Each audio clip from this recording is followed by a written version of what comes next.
Joy's hands wouldn't stop shaking. She sat on the edge of her bed at 2 in the morning, phone screen glowing in the dark, 47 missed calls lighting up like accusations. All from Derek. The bruise on her collarbone had faded to yellow-green, the kind of color she could almost cover with makeup if she layered it thick enough. Almost. Her apartment in Itaewon was small. One room, cracked linoleum, a window that looked onto a narrow alley where stray cats fought over scraps. She'd told herself when she came to Seoul 3 years ago that this was temporary. A fresh start. A place where no one knew her name or her mistakes. Then Derek had followed her 6 months later with that smile that made other people think he was charming, and suddenly Seoul felt just as small as everywhere else she'd tried to run. The phone buzzed again. A text this time. "I know you're awake, baby. We need to talk." She deleted it without reading past the first line. Muscle memory. She'd gotten good at that. 2 weeks ago, she'd tried to end it. Sat him down in a coffee shop in Hongdae where there were witnesses, where he couldn't make a scene. She'd practiced the words for days. Asterisk, this isn't working. I need space. We're not good for each other. Asterisk, clean. Simple. Final.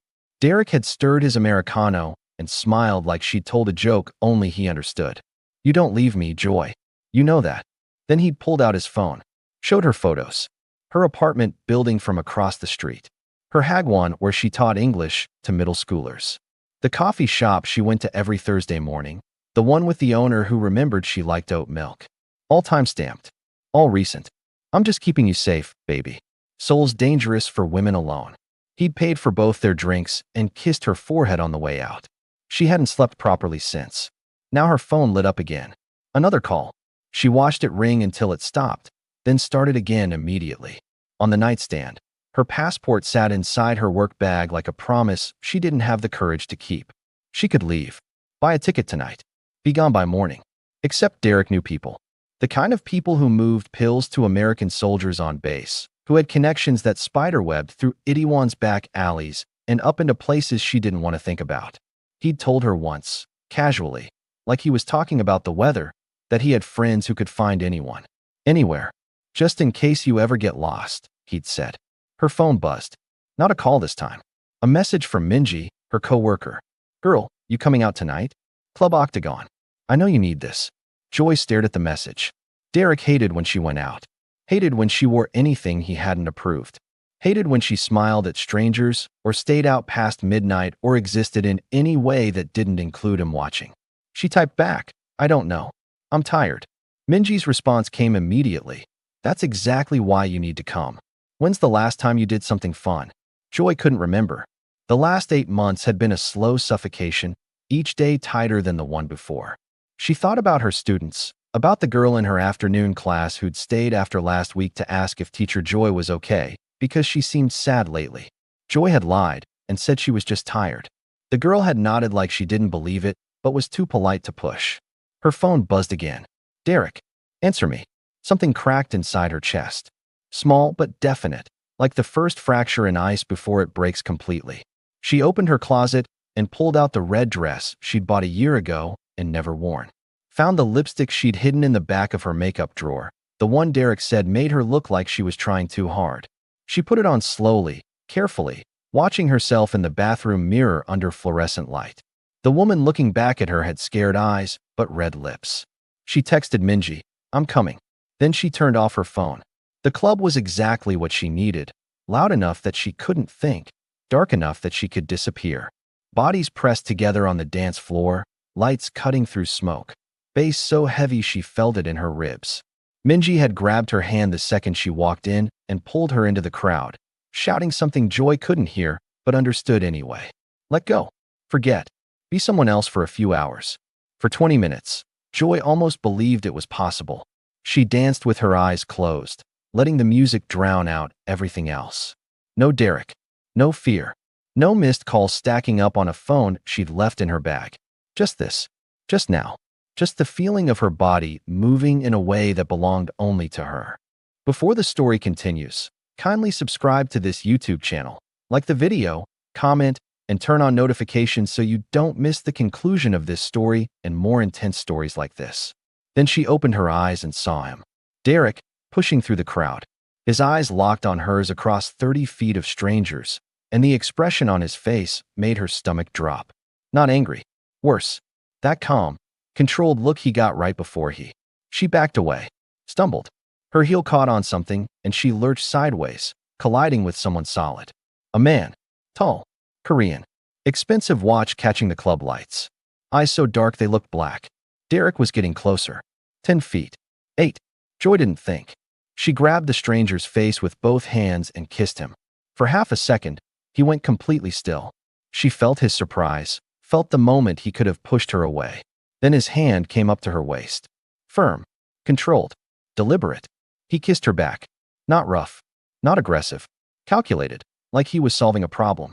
His other hand came up to cup the back of her neck, thumb pressing against her pulse point, and something about the gesture made her breath catch. He tasted like whiskey and something else she couldn't name. His lips moved against hers with the kind of confidence that came from a man who'd never had to ask for anything twice.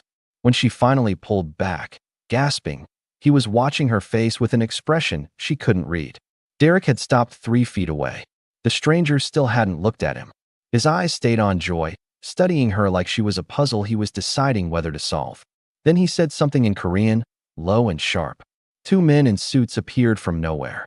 They stepped between Joy and Derek without a word, and suddenly there was a wall of expensive fabric and barely concealed thread where her ex-boyfriend had been standing. Derek's face went white. Not pale. White. The kind of bloodless color that came from recognizing something dangerous. He backed away. Didn't say a word.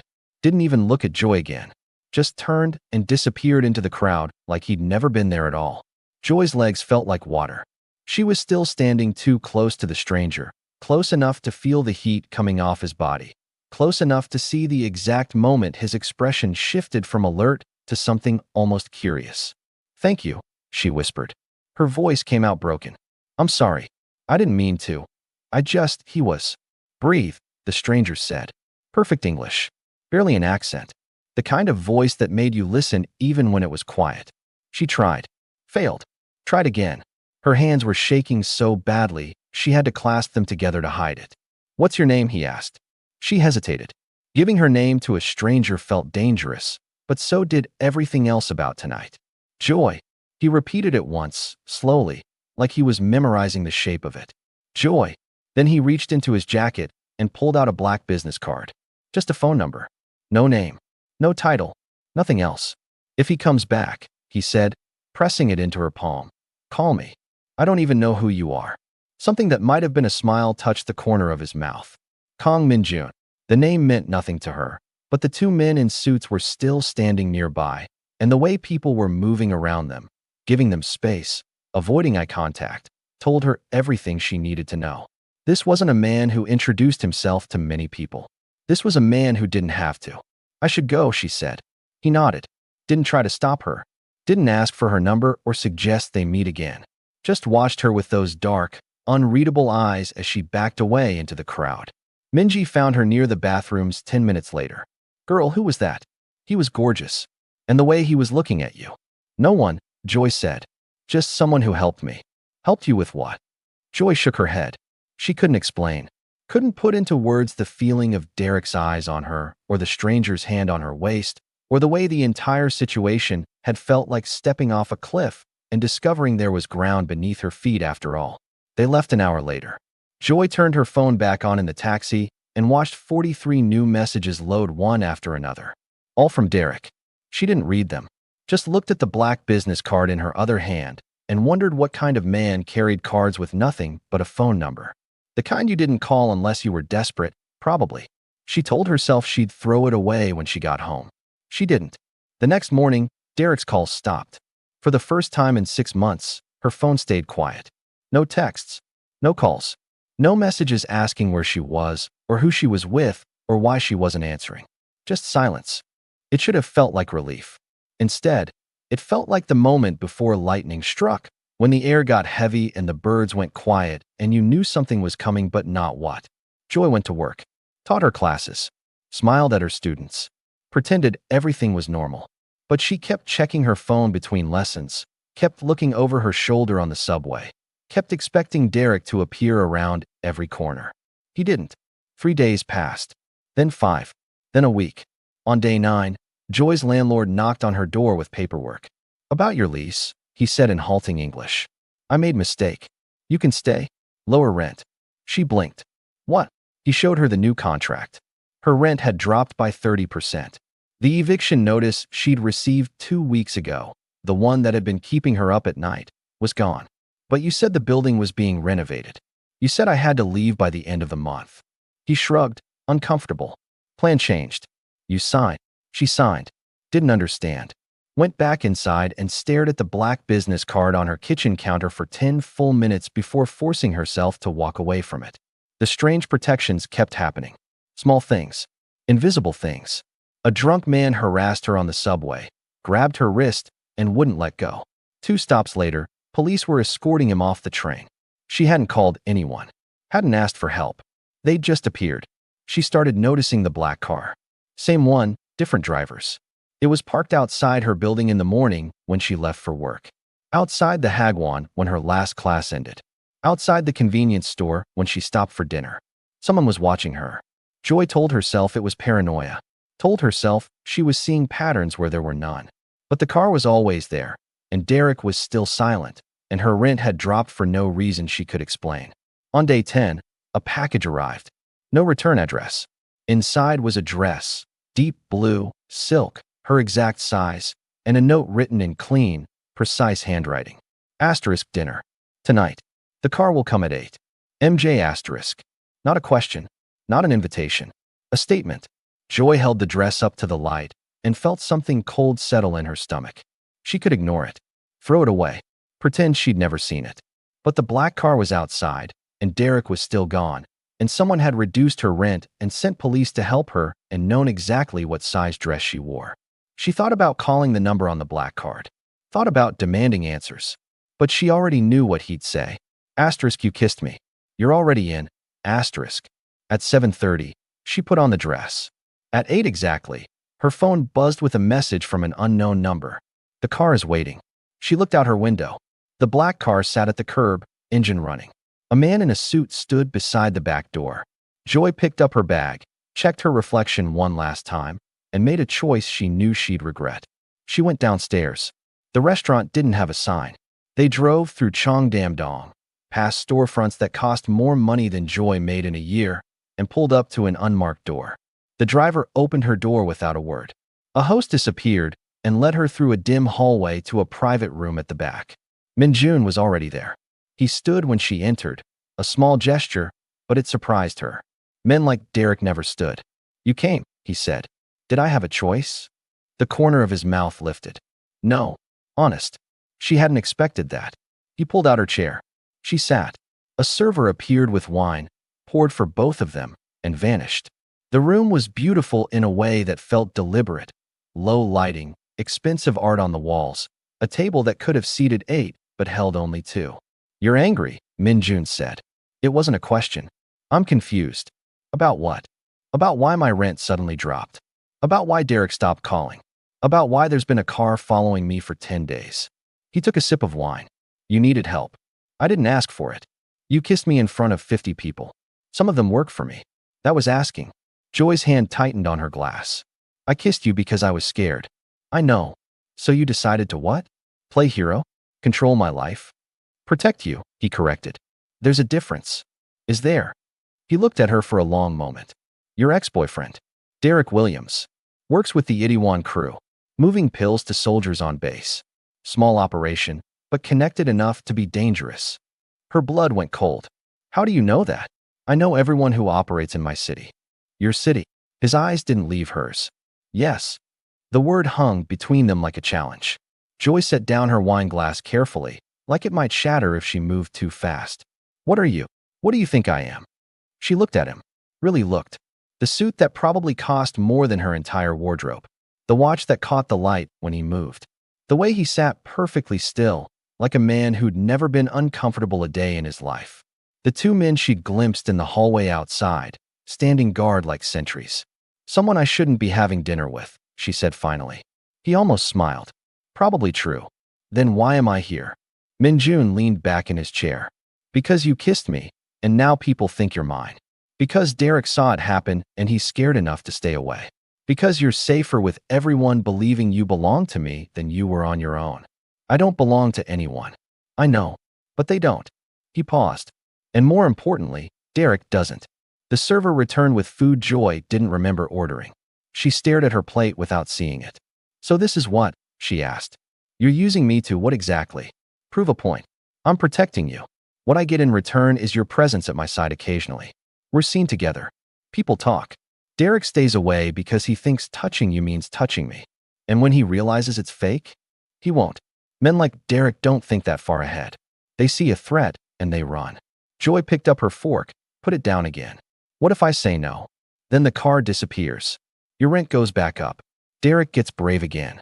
Min-jun's voice stayed level, but something in his eyes sharpened. And the next time he corners you in a club or an alley or your own apartment, there won't be anyone to stop him. Her throat tightened. That's not a choice. That's a threat. No. A threat is what Derek made when he showed you those photos.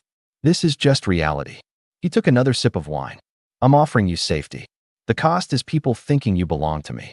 You decide if that's worth it. Joy wanted to throw the wine in his face. Wanted to walk out. Wanted to scream that she hadn't escaped one cage just to walk into another. But her hands were shaking again, and she could still feel Derek's breath on her neck from 2 weeks ago when he'd cornered her outside her building and whispered all the things he'd do if she ever tried to leave again. How long? She asked quietly.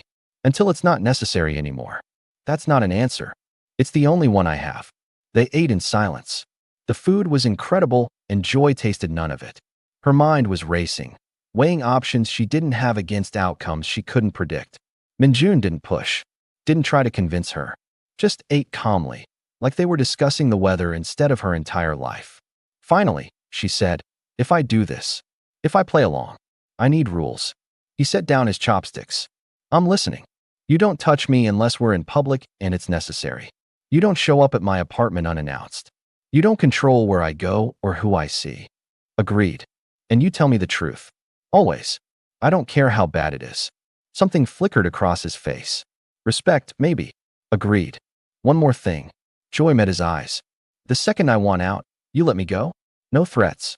No consequences. I just walk away. Min-jun was quiet for a long moment. When he spoke, his voice was softer than before. The problem with this world, Joy, is that it doesn't let people go. Once you're in, you're in. I can promise to try, but I can't promise it'll be that simple. Then maybe I should leave now.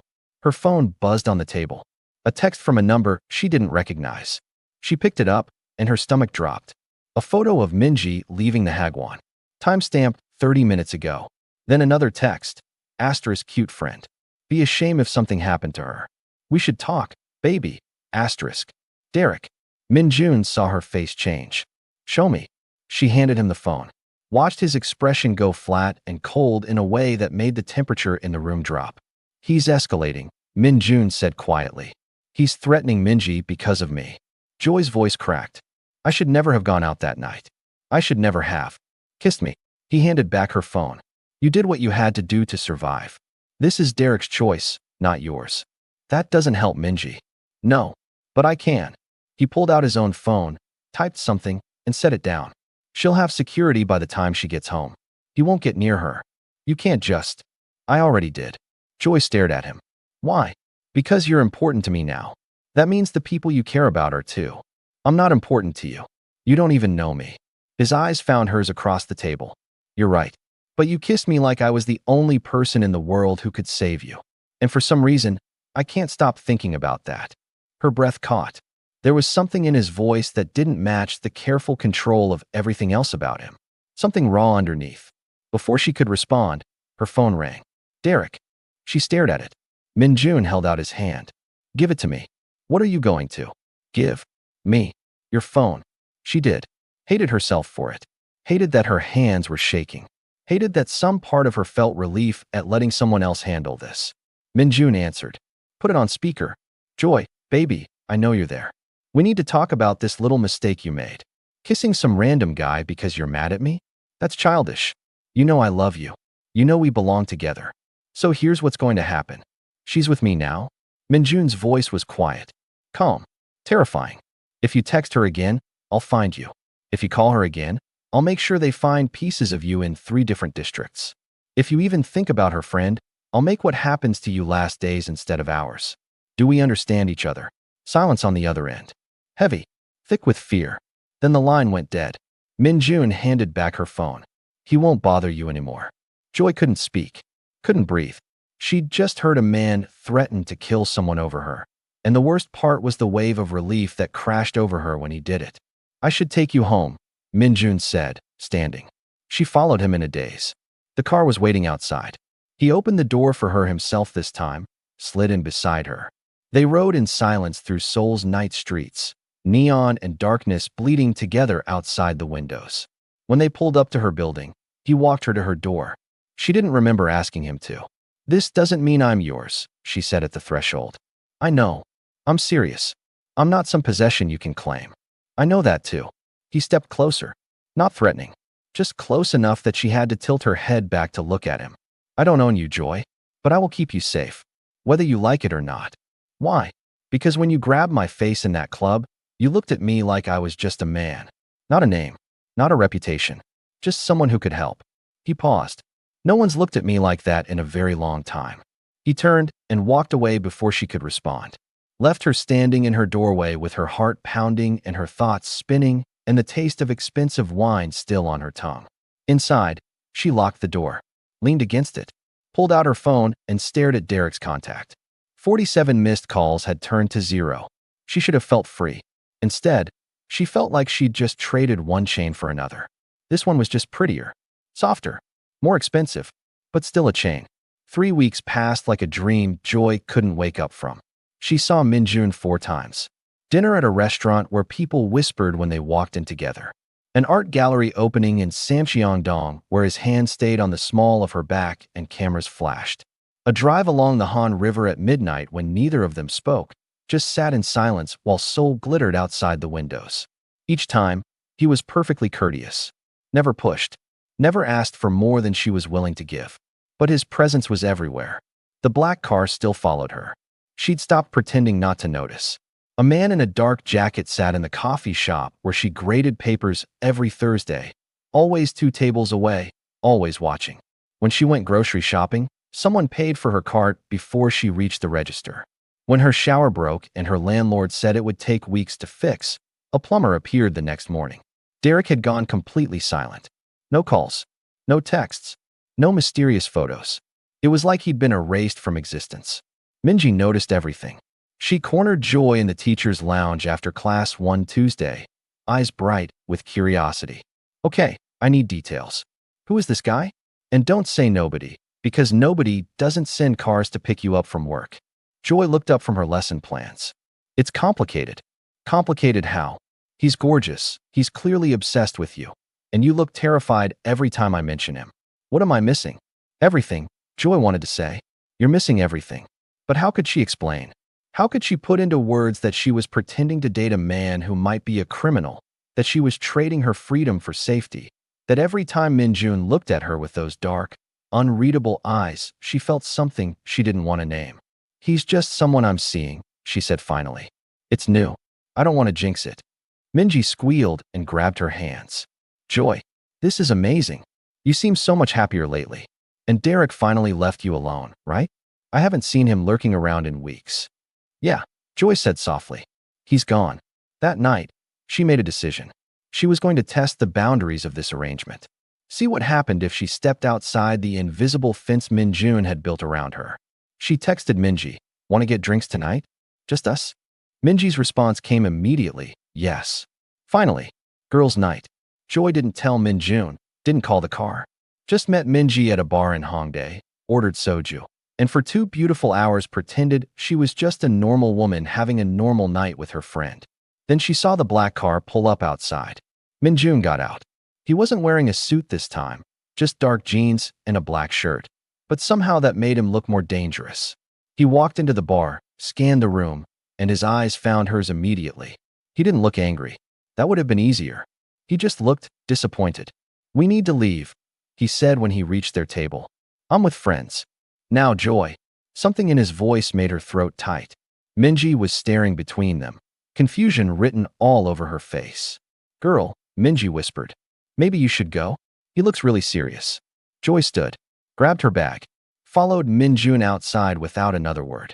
The bar door closed behind them, cutting off the noise and laughter, leaving just the two of them on a quiet street. "Get in the car," he said. "No. Tell me what's wrong first." He turned to face her fully. "Derek was at that bar 20 minutes before I got there." The world tilted. "What? He's been watching you, waiting for you to be alone. And you just gave him the perfect opportunity." "I wasn't alone. I was with Minji. You think that would stop him?" Min-jun's jaw was tight. "You think he cares about witnesses? He's desperate, Joy. Desperate men do stupid things. Then what am I supposed to do? Hide forever? You're supposed to stay close to me. I'm not your prisoner." "No." His voice went quiet. "Dangerous. But you're alive. And I'd like to keep it that way." They stood there in the street, the space between them crackling with tension. Joy wanted to scream, wanted to run, wanted to go back in time and never kiss a stranger in a club. But she couldn't.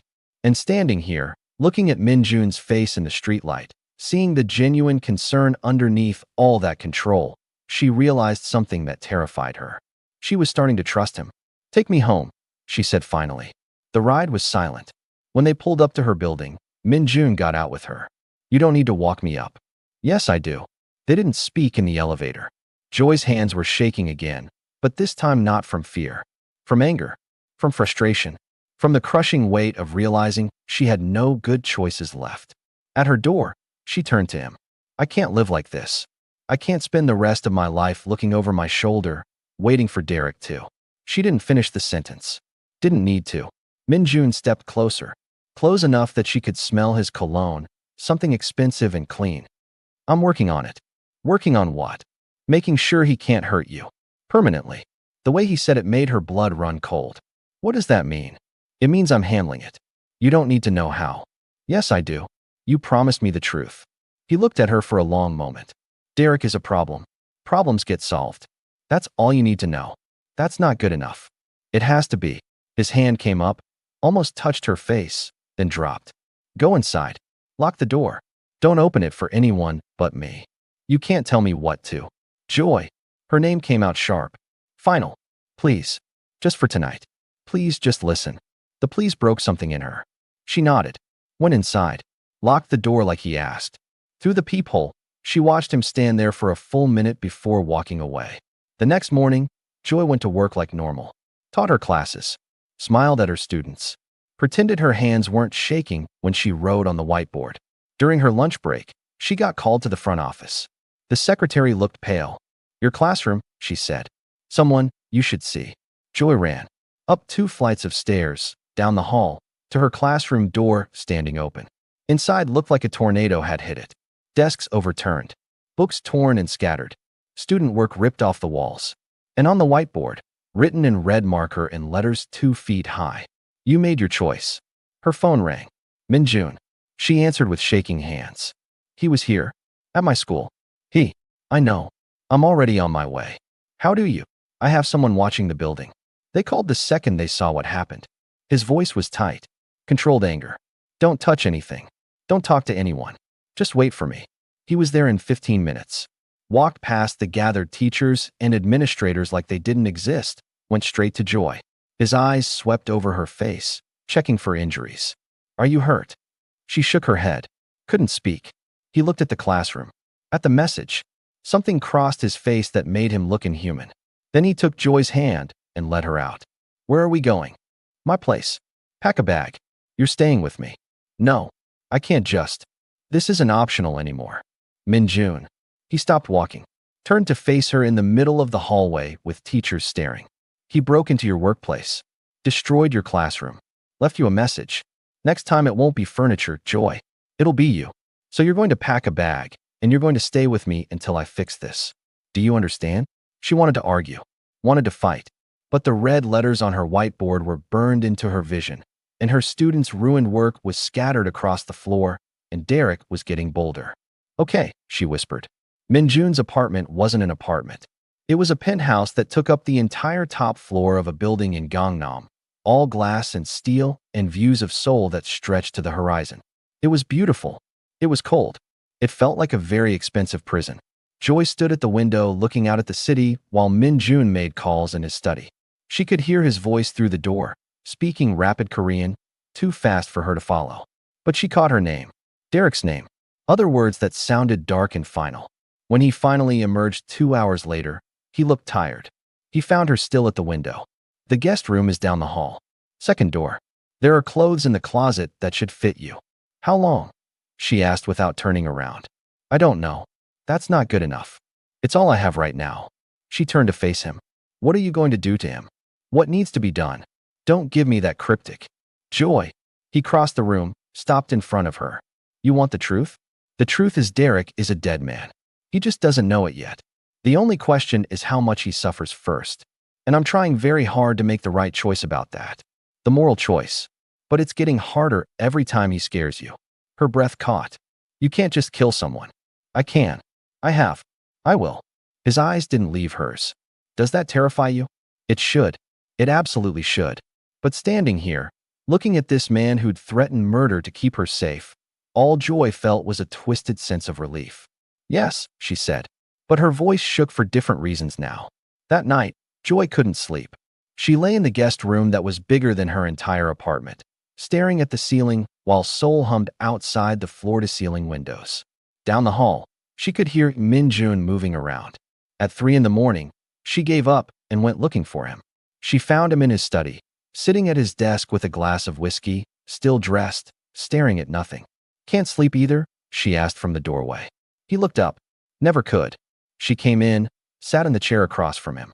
For a long moment, neither of them spoke. Why are you really doing this? Joy asked finally. I told you. The truth. Not the strategy. Not what you tell yourself to justify it. The real reason. He set down his glass, looked at her with those dark eyes that saw too much. Because when you kissed me, you looked at me like I was just a man. Not a threat. Not a title. Just someone who could help. He paused. No one's looked at me like that in a very long time. And I realized I wanted to be that person. The one who could save you. Even if it meant becoming the monster who destroys everything else. Joy's throat tightened. I don't want you to be a monster for me. Too late. I already am.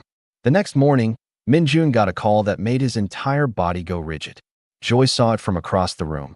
Saw the way his knuckles went white around the phone. What? She asked when he hung up. His face was stone. Derek took someone. A teacher from your school. He wants to trade. The world stopped. Who? Minji. Joy couldn't breathe. Couldn't think. Her vision went gray at the edges. No. No, this is my fault. I have to. I'll trade myself. Tell him I'll. Absolutely not. She's there because of me. Min-jun grabbed her shoulders. And you'll die because of him. I won't allow that. You don't get to decide. In this, I do. His grip tightened. I'm going to get her back. But you stay here. You don't leave. You don't contact him. You let me handle this. I can't just sit here while Minji. Yes, you can. Because if you don't, you'll both die. Is that what you want? Joy's phone buzzed. A text from Minji's number, but not from Minji. Asterisk warehouse in Buchin. Address attached. Come alone or your friend dies. You have 2 hours. Asterisk. Then a photo. Minji, tied to a chair, mascara running down her face, eyes wide with terror. Min-jun saw the message. His jaw clenched. I'm mobilizing my people. We'll have her out in an hour. An hour might be too late. You don't know Derek. When he's desperate, when he's cornered, he doesn't think. He just acts. Then we move fast. He left the room, already making calls. Joy stood there, staring at Minji's terrified face on her phone screen. Her friend. Her innocent, sweet friend who'd only wanted a girl's night out. Who was sitting in a warehouse right now because Joy had kissed a stranger and started a war she couldn't finish. She looked at Min-jun's study door. Heard his voice giving orders in Korean, assembling whatever dark machinery he used to solve problems like this. Then she looked at the car keys on the entrance table. Joy made a choice, the kind that felt inevitable the moment she thought of it. She grabbed the keys and ran. The warehouse was exactly what she'd expected.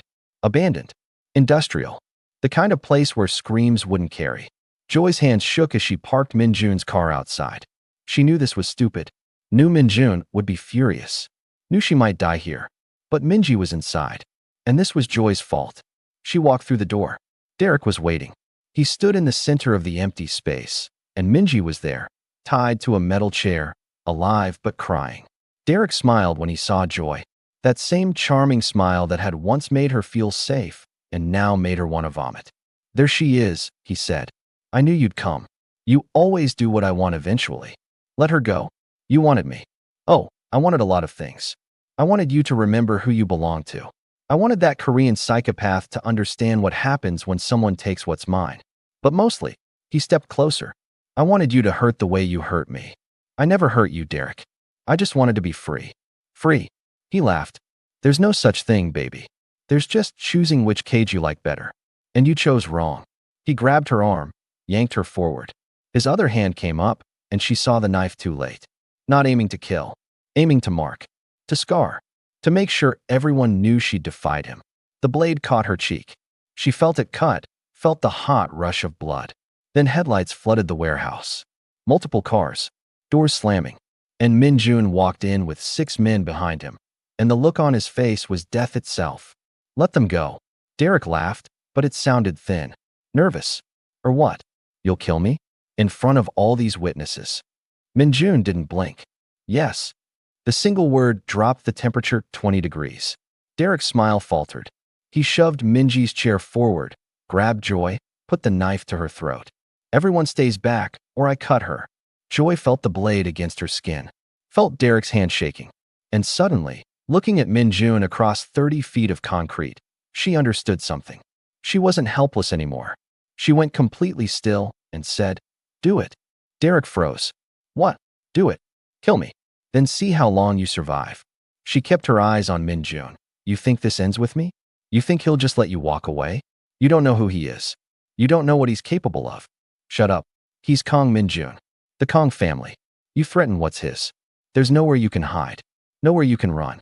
So go ahead, Derek. Cut my throat.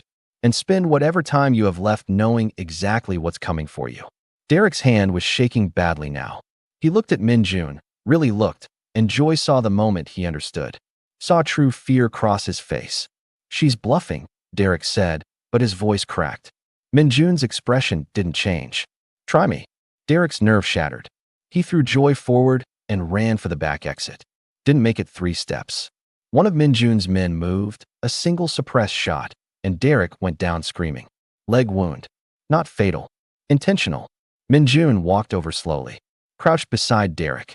Spoke too quietly for anyone else to hear. Whatever he said made Derek go white as paper. Then Min-jun stood. Get him out of here. He has a flight to catch. They dragged Derek away, still screaming. Joy didn't ask where. Didn't want to know. Min-jun turned to her. Crossed the warehouse in long strides. His hand came up to her face, fingers gentle on her bleeding cheek. You left, he said quietly. I know. You could have died. I know. Don't ever do that again. His thumb traced the cut, careful, like she was something precious and breakable. You're bleeding. It's just a scratch. It's on your face. Something in his voice cracked. He marked you. I'm okay. You're not. He pulled her against him, and Joy felt him shaking. This man who'd just orchestrated violence without flinching was shaking. You're not okay. Neither am I. Minji was being helped to one of the cars, wrapped in someone's jacket. Joy pulled back from Min-jun. I need to check on her. In a minute. He cupped her face with both hands, forced her to look at him. You called yourself mine. In front of him. You meant it. I was trying to scare him. You meant it, he repeated. I heard it in your voice. Joy's breath caught. Because he was right. In that moment, with a knife at her throat and death breathing down her neck, she'd claimed him just as much as he'd claimed her. What am I to you? She whispered. Mine. His forehead touched hers. If you'll have me. She should run. Should be horrified. Should remember that this man had just shot someone and threatened worse and built a cage around her life disguised as protection. But she was so tired of being afraid. So tired of pretending she didn't feel safe in that cage. So tired of fighting the truth. What does that mean? Being yours. It means I protect you. Provide for you. Kill for you. It means you're the only person in this city I answer to. It means I don't do soft things well, Joy. I don't know how to be normal. But I know how to keep you safe. How to make you free. By keeping me in a cage? By making sure no one else can. She kissed him. Not to escape this time. Not to pretend. Just because somewhere in the past 3 weeks, this dangerous, damaged man had become her choice. When she pulled back, his eyes were dark and intense. I'm not your possession, she said. I know. I'm not your trophy. I know that too. If I stay, it's my choice. Every day? And the day I want to leave, I'll drive you to the airport myself. She didn't believe him, but she wanted to. And maybe that was enough. Okay, she whispered. Okay, okay. 6 months later, Joy sat in Min-jun's apartment. Their apartment now. Though she kept her old place like a security blanket, she couldn't quite let go, grading papers on the couch. The cut on her cheek had healed into a thin white line. A reminder. A scar. Min-jun came home late. There was blood on his shirt cuff. She saw it. Said nothing. Just watched him walk to the bathroom. Heard the shower run. He came back 20 minutes later in clean clothes. Sat beside her. She leaned against him like it was the most natural thing in the world. Bad day? She asked. It's handled. She traced the new scar on his hand. From something he wouldn't discuss and she wouldn't ask about. Do you ever regret it? Regret what? That night. The kiss. Everything that came after. She thought about Derek, about freedom, about the price of safety. About this man who gave her everything except peace. About the gilded cage she'd walked into with her eyes open. Every day, she said honestly. He went still. She looked up at him. And I'd do it again. Every single time. He kissed her forehead, that rare tenderness he only showed when they were alone. Outside, Seoul glittered with 10 million lights. Inside, they sat in complicated silence. She belonged to him. He belonged to her. Neither of them was free. Neither of them cared anymore. Because sometimes love wasn't about freedom. Sometimes it was about choosing which cage felt like home. To enjoy more stories, kindly subscribe to the YouTube channel, like the video, comment, and turn on notifications so you don't miss more intense stories like this.